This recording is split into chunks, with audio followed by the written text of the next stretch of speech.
Sekarang kita akan belajar bersama-sama citra Elohim yang dicatat di dalam Kejadian 1 ayat 26 sampai 28, yaitu demut Elohim. Manusia itu diciptakan di dalam citranya Elohim. Manusia, manusia pertama namanya Adam.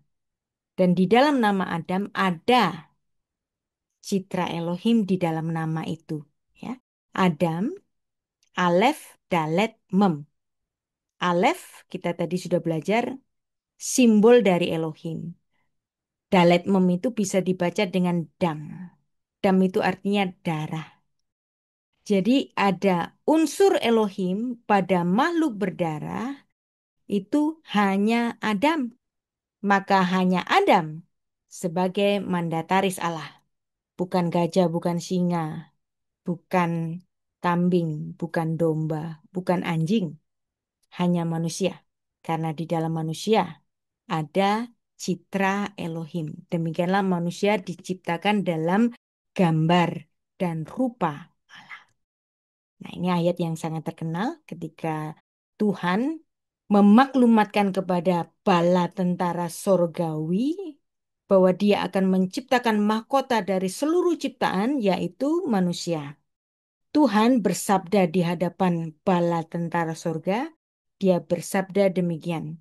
Berfirmanlah Allah, baiklah kita, siapa kita? Tuhan dan para anggota sidang ilahi. Menjadikan manusia menurut gambar dan rupa kita. Nah, menjadikan.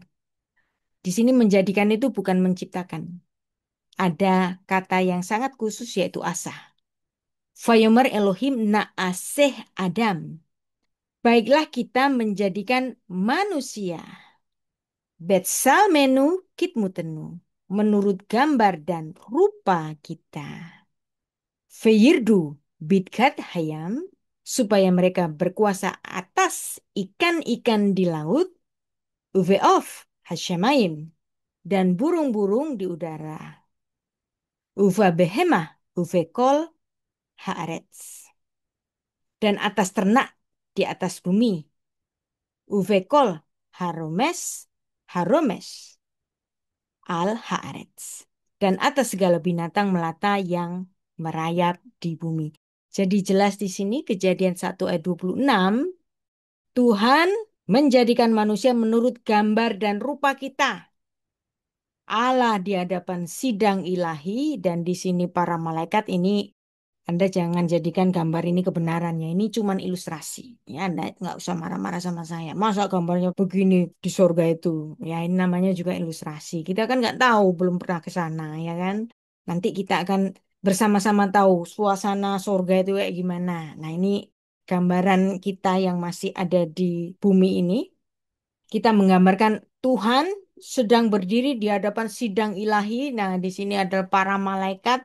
Tuhan mengumumkan sesuatu untuk menjadikan manusia yang berkuasa di atas ciptaan-ciptaan yang lain. Ya, Vayomer Elohim naase Adam betsalmenu kitmutenu. Feyirdu bidgat hayam uve of hasyamayim.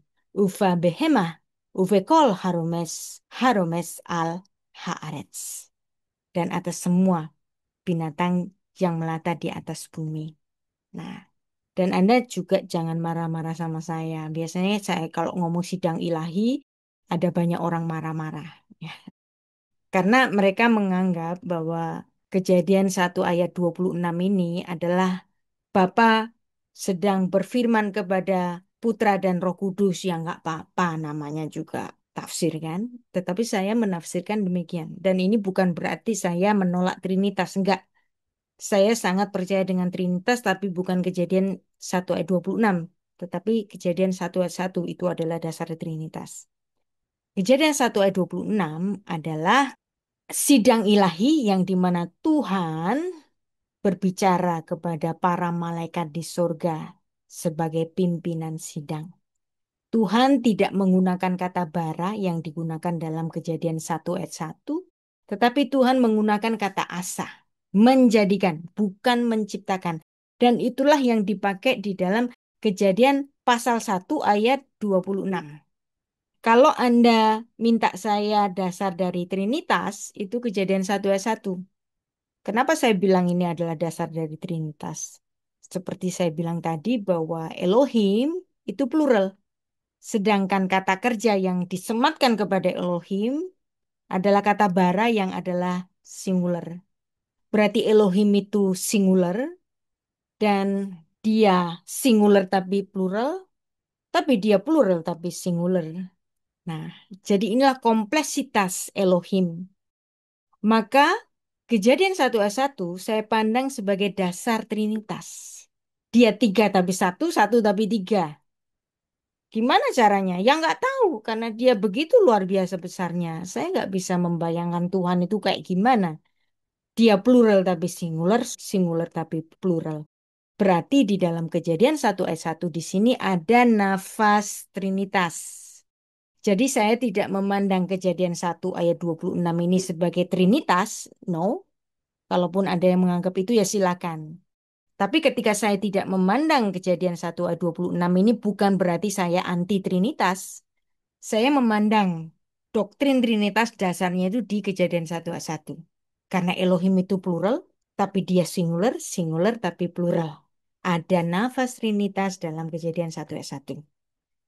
Dan bagi orang-orang yang nggak mau ada istilah sidang ilahi untuk Kejadian 1 ayat 26, mereka harus juga mempelajari Alkitab lagi bahwa memang sidang ilahi itu ada kok di Alkitab. Contohnya di mana? Yeremia 23 ayat 18. Sebab siapakah yang hadir dalam dewan musyawarah Tuhan?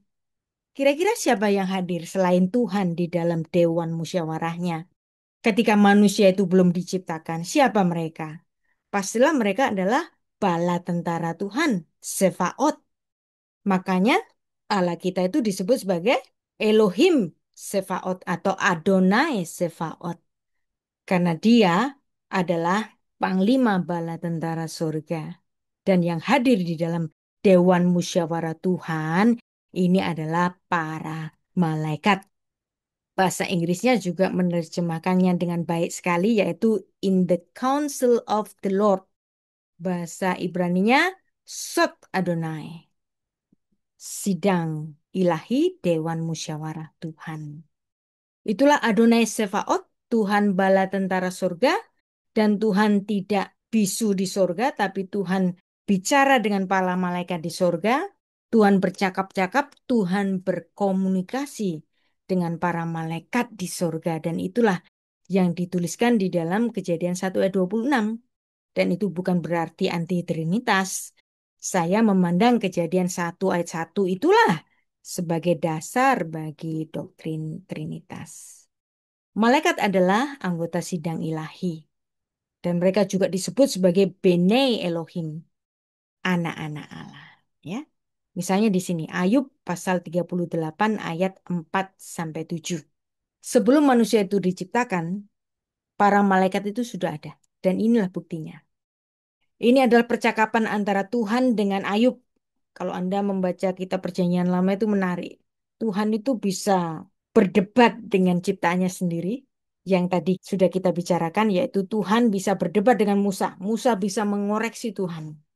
Nah, di sini Tuhan juga sedang berdebat dengan Ayub. Dan kemudian Tuhan menyatakan, Ayub, kamu nganggap tahu semuanya. Tapi, nah di sini Tuhan tanya kepada Ayub demikian. Di manakah engkau Ayub ketika aku meletakkan dasar bumi? Ceritakanlah kalau engkau mempunyai pengertian. Siapakah yang telah menetapkan ukurannya? Bukankah engkau mengetahuinya? Atau siapakah yang merentangkan tali pengukur padanya? Atas apakah sendi-sendinya dilantak? Dan siapakah yang memasang batu penjurunya? Nah ini, Tuhan bicara kepada Ayub demikian. Pada waktu bintang-bintang fajar bersorak-sorai bersama-sama dan semua anak-anak Allah, Bene Elohim, para malaikat bersorak-sorai. Di mana kamu ketika aku meletakkan dasar bumi dan para malaikat itu bersorak-sorai? Yang artinya malaikat di sini bisa bersorak-sorai. Kalau bisa bersorak-sorai, malaikat bisa bicara dong. Bicara dengan siapa? Bicara dengan Tuhan. Itulah yang dicatat di dalam Ayub 38 ayat 7 bahwa anak-anak Allah, yaitu para bala tentara surga, adalah anggota sidang ilahi. Dan di sini ada yang menarik, satu hal yang menarik lagi. Bahwa memang ada sidang ilahi pada penghakiman Ahab. Jadi kepada manusia yang ada di bumi itu bisa dibicarakan di surga. Antara Tuhan dengan para malaikatnya. Dan para malaikat itu bisa mengeluarkan pendapatnya. Dalam satu Raja-Raja pasal 22 ayat 19. Kata Mika, sebab itu dengarkanlah firman Tuhan. Aku telah melihat Tuhan duduk di atas tahtanya dan segenap tentara sorga. Siapa ini tentara sorga? Para malaikat. Berdiri di dekatnya di sebelah kanan dan di sebelah kirinya. Nah, ayat 20. Dan Tuhan berfirman. Berfirman kepada siapa? Segenap bala tentara surga. Tuhan bertanya mengenai penghukuman bagi Ahab, ya, suaminya Isabel itu, yang sangat jahat itu. Siapakah yang akan membujuk Ahab untuk maju berperang supaya dia tewas di Ramot Gilead? Maka yang seorang berkata begini, yang lain berkata begitu. Siapa ini yang dimaksud seorang berkata begini dan yang lain berkata begitu? Mereka adalah segenap tentara sorga, anggota sidang ilahi. Maka sidang ilahi itu ada, ya. Dan di sini menunjukkan bahwa para malaikat itu bebas berpendapat dan ini merujuk kepada free will-nya para malaikat. Termasuk kepada manusia punya free will bisa berpendapat. Nah, kemudian tampillah suatu roh berdiri di hadapan Tuhan dan berkata, "Aku ini akan membujuknya." Ya, dan seterusnya. Panjang, tapi yang pasti di sini dalam satu Raja-Raja pasal 22 ayat 19 sampai 23 itu merujuk adanya percakapan di sorga antara Tuhan dan bala tentara surgawi yaitu para malaikat. Nah, jadi malaikat adalah anggota sidang ilahi, mereka memiliki hak suara, malaikat bukan sekedar pesuruh, malaikat punya free will, ya. Mereka bisa berkata begini dan yang lain bisa berkata begitu. Itulah Allah kita yang memiliki bala tentara surga. Dan juga ada sidang ilahi pada pencobaan bagi Ayub. Ya, ini menarik. Ayub sangat dikagumi oleh Tuhan. Jadi seandainya Pak Yusman seorang yang saleh dan itu menyukakan hati Tuhan. Bisa loh Tuhan itu tiba-tiba membicarakan Pak Yusman di sidang ilahi. Ya. Dan di sini Tuhan sedang pamer kepada sidang ilahi. Suatu hari datanglah anak-anak Allah menghadap Tuhan, di antara mereka datang juga iblis. Yeay. Menarik ini. Siapa anak-anak Allah? Para malaikat. Datang juga iblis. Nah, iblis ini hasatan bahasa Ibraninya. Kata hasatan itu bisa berarti setan-setan ya, roh jahat, tapi juga bisa berarti adversary. Apa itu adversary? Seperti jaksa. Ya, jadi ini bisa dalam artian iblis asli, juga bisa dalam artian malaikat yang bertindak sebagai jaksa. Bisa ya, Anda mau tafsir yang mana. Tapi yang pasti di sini ada percakapan di sorga yang dimana Tuhan itu bicara, ini lihat, ada anakku yang bernama Ayub. Dia saleh. Dia kehidupannya sangat baik dalam beribadah. Dia nggak pernah jahat. Dia mencintai keluarganya. Nah, kemudian si hasatan ini menyanggah Tuhan. Bukankah engkau membuat pagar sekeliling dia di rumahnya serta semua yang dimilikinya? Apa yang dia kerjakan engkau berkati, yang dimilikannya bertambah di negeri itu, ya jelas saja dia setia padamu Tuhan. Coba kalau semuanya itu diambil, emangnya dia masih setia? Nah ini hasatan si adversary itu bilang begitu. Dan Tuhan apa? Meluluskan permintaan dari hasatan tadi. Nah, dia ada di dalam tanganmu. Nah, segala yang dipunyainya ada di dalam kuasamu. Hanya janganlah engkau mengeluarkan tanganmu terhadap dirinya, tapi jangan ambil nyawanya. Kalau nyawanya itu milikku.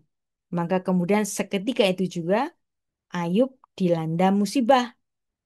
Dan apa yang terjadi? Ayub tetap setia. Nah, gara-gara Ayub tetap setia, kemudian Tuhan mau pamer lagi kepada sidang ilahi. Itu lihat, itu si Ayub, walaupun dia dulunya kaya raya, kemudian dia miskin, bahkan anak-anaknya mati, dia tetap setia. Nggak ada orang sebaik Ayub di muka bumi ini. Lalu kemudian si Hasatan jawab Tuhan, menyanggah. Artinya apa? Ada percakapan di surga. Terus si Hasatan tadi bilang ke Tuhan, kulit ganti kulit. Dia masih punya dignitinya sebagai manusia. Coba kalau dignitinya diambil, badannya yang penuh dengan borok itu, yang dignitinya sudah hilang. Apakah dia masih setia? Lalu kemudian Tuhan apa? Firman Tuhan kepada Hasatan tadi. Nah, ia dalam kuasamu, hanya sayangkan nyawanya. Lalu kemudian Hasatan tadi memberikan cobaan kepada Ayub, sekujur tubuhnya penuh dengan borok. Dan apa yang terjadi? Ayub tetap setia. Dan ini menunjukkan bahwa iblis pun, hasatan itu punya hak bicara. Karena memang demikianlah Elohim, Adonai Sevaot, Tuhan bala tentara surga. Dan Tuhan itu sangat demokratis. Tapi kerajaan Allah bukan demokrasi. Tuhan memiliki sifat yang sangat demokratis. Dia mau mendengarkan pendapat dari ciptaannya, tetapi kerajaan Allah bukan demokrasi. Kenapa kok bukan demokrasi? Karena penguasa alam semesta ini dulu, sekarang, dan selama-lamanya hanya Tuhan saja, hanya Elohim saja, nggak pernah diganti oleh figur-figur yang lainnya. Ya, maka kerajaan Allah bukan demokratis, walaupun Allah bersifat demokratis. Ya, apa yang saya sampaikan tadi ada juga di dalam komentari buku yang sangat umum. Anda bisa cari ini di toko-toko buku umum biasa, toko-toko buku Kristen dalam tafsiran Alkitab masa kini, ya. Jilid pertama, Kejadian pasal 1 ayat 26 bahwa Sang Pencipta berfirman sebagai Raja Sorgawi di hadapan bala tentara surga. Nah, ini juga saya scan di sini dan juga ada di dalam buku tafsir The Wycliffe Bible Commentary volume 1 halaman 29 yang dimana Tuhan bicara di dalam sidang ilahi, ya. Dan ini juga ada buku-buku yang lain bicara mengenai sidang ilahi. Nah, kenapa kok Tuhan itu meminta pendapat dari sidang ilahi? Marilah kita menjadikan manusia adalah pernyataan sidang ilahi yang walaupun pelaksanaan ciptaannya malaikat tidak membantu, tetapi malaikat hanya diajak bicara. Allah menciptakan, Vayifra, Allah saja yang menciptakan, dan ini bentuknya adalah bentuk singular. Makanya ini kalau kita membaca ayat di dalam bahasa asli Ibrani, kita akan tahu singular pluralnya itu bagaimana. Dan manusia itu diciptakan dalam gambar dan rupanya Allah, dari image-nya Allah, Betsal menu Kitmutenu. Nah, ketika Kejadian 1 ayat 26 itu saya katakan sebagai sidang ilahi, dan itu jangan katakan saya tidak percaya Trinitas, karena saya percaya Trinitas dasarnya di Kejadian 1 ayat 1. Dan ketika Tuhan bicara dalam sidang ilahi, itu bukan berarti mengajak para malaikat turut menciptakan, enggak. Para malaikat itu hanya diajak bersidang, hanya diajak untuk menjadikan tapi bukan menciptakan. Penciptaannya hanya dilakukan oleh Elohim saja. Kejadian 1 ayat 27. Vayifra Elohim et Ha'adam. Dan Tuhan menciptakan bara. Bara ini ditulis dalam bentuk singular. Dan Elohim menciptakan. Nah, kata cipta ini dalam bentuk singular. Berarti tidak melibatkan malaikat. Vayifra Elohim et Ha'adam. Dan Tuhan menciptakan pada manusia itu Bet Salmo, Bet Selem, Elohim. Di dalam image-nya, di dalam image Elohim. Bara utuh.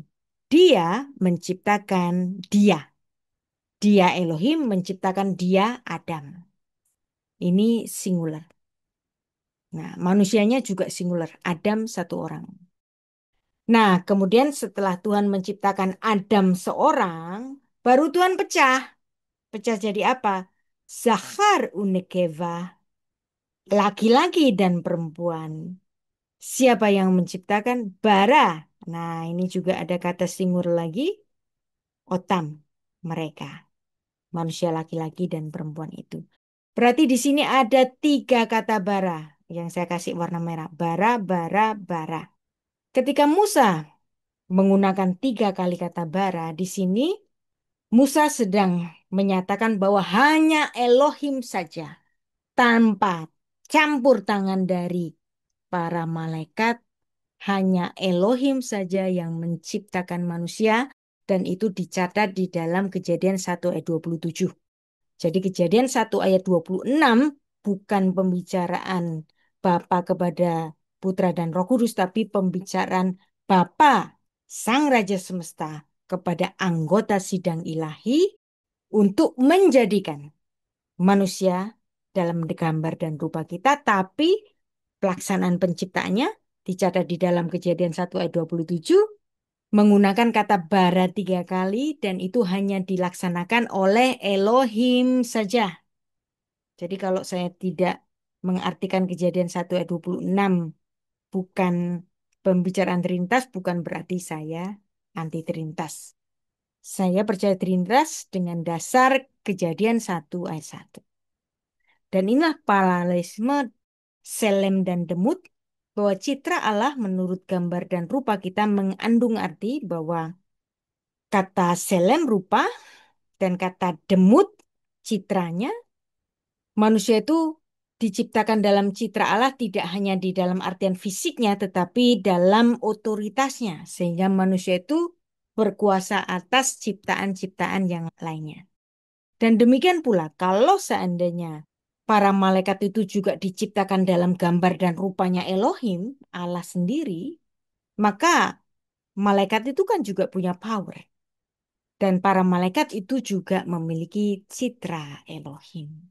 Dan bedanya dengan manusia, sebagai makhluk roh, malaikat itu memiliki sifat yang kekal, nggak bisa mati. Ya. Nah, dan malaikat ini memiliki eksistensi yang tidak berhenti keberadaannya, yang waktunya berbeda dengan makhluk ragawi yaitu manusia. Jadi bagaimana penciptaan malaikat ini? Nah, malaikat itu diciptakan di luar waktunya manusia. Ketika Tuhan menciptakan alam semesta, Elohim menciptakan alam semesta, malaikat itu kan sudah ada. Berarti malaikat itu sudah ada, sudah diciptakan di luar waktunya alam semesta ini. Lalu bagaimana dengan kejatuhan dari malaikat yang jatuh itu? Yang kemudian mereka disebut dengan hasatan atau iblis. Itu juga ada di dalam ranah kekekalan. Kita nggak tahu kapan waktunya. Ya. Jadi jangan mengukur waktunya malaikat dengan waktunya manusia. Karena dimensi waktunya berbeda. Dan malaikat sama dengan manusia diciptakan juga dalam gambar dan rupanya Allah. Dan ini dalam Mazmur 8 ayat 5 sampai 6, ini tulisan dari sang pemazmur. Apakah manusia sehingga engkau mengingatnya? Apakah manusia sehingga engkau mengindahkannya? Namun engkau membuatnya hampir sama seperti Allah, Me Elohim. Nah, ini terjemahan dari LAI mengartikan Elohim ini dengan Allah. Tapi ada yang menarik. Dalam terjemahan King James, kata Elohim tadi diterjemahkan dengan the angel, malaikat. Berarti dalam konteks tertentu, malaikat itu juga hak Elohim. NIV itu juga menerjemahkan Elohim sebagai the heavenly being. Tapi LAI mengartikannya dengan Allah. Makanya Elohim itu artinya luas. Bisa bermakna Allah, bisa bermakna ilah-ilah, bisa bermakna malaikat. Dalam hal ini, saya cenderung setuju dengan apa yang diterjemahkan oleh King James, yaitu Elohim dalam artian the angel atau NIV. Elohim dalam artian the heavenly being. Dan bahkan dalam terjemahan Yahudi sendiri, Elohim itu diterjemahkan dengan the angel juga. Nah, di sini Anda nanti bisa lihat di lamannya Yahudi Rabbinik yang menerjemahkan kata Elohim. Elohim di sini ada kata Elohim kan? Tapi dia terjemahkan dengan the angel, malaikat. Nah, kenapa kok dikatakan hampir sama seperti malaikat? Manusia itu dijadikan oleh Tuhan hampir sama seperti malaikat. Karena memang ada kualitas yang nggak dimiliki manusia selain malaikat. Apa? Malaikat itu makhluk roh yang kekal. Tapi manusia itu makhluk ragawi yang bisa mati, bisa mortal. Maka ketika Allah menjadi manusia, Allah menjadi daging, maka tentu saja Yesus bisa mati kan? Nah, makanya dalam Ibrani 2 ayat 7, tetapi dia untuk waktu yang singkat dibuat lebih rendah dari para malaikat. Apa maksud lebih rendah dari para malaikat di sini? Karena ketika Allah itu inkarnasi menjadi Yesus Kristus, dia bisa mati. Maka dia lebih rendah daripada para malaikat. Ya. Jadi itulah makna Elohim yang bisa dalam artian Allah, bisa dalam artian ilah-ilah, bisa dalam artian para malaikat. Nah, karena manusia diciptakan dalam gambar dan rupanya Allah, maka manusia memiliki kekuatan, sesuatu yang lebih daripada ciptaan-ciptaan yang lain. Dan kemudian dalam Kejadian 1 ayat 28 menarik. Vayefarek hotam Elohim, vayomer lahem Elohim, beru'urvu, umil'u et haaretz, vekifshuha. Allah memberkati mereka, lalu Allah berfirman kepada mereka, beranak cuculah dan bertambah banyaklah, penuhilah bumi dan tahlukanlah itu. Nah, berarti ada dominion, kekuatan dari manusia lebih daripada ciptaan-ciptaan yang lain di alam semesta ini hanya diberikan kepada Adam.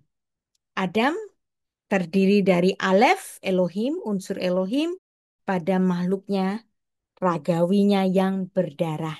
Maka hanya Adam sebagai mandataris. Nah, nanti bulan depan kita akan studi kata mengenai kata Elohim. Memang kata Elohim ini sangat luas sekali. Mungkin di penjelasan saya yang singkat tadi, bahwa Elohim bisa merujuk kepada ilah-ilah, Elohim juga bisa merujuk kepada para malaikat. Ini masih membingungkan kan? Nanti kita akan pahami bersama bulan depan. Kita akan bertanya jawab. Saya kembalikan kepada Ibu Helda. Silakan.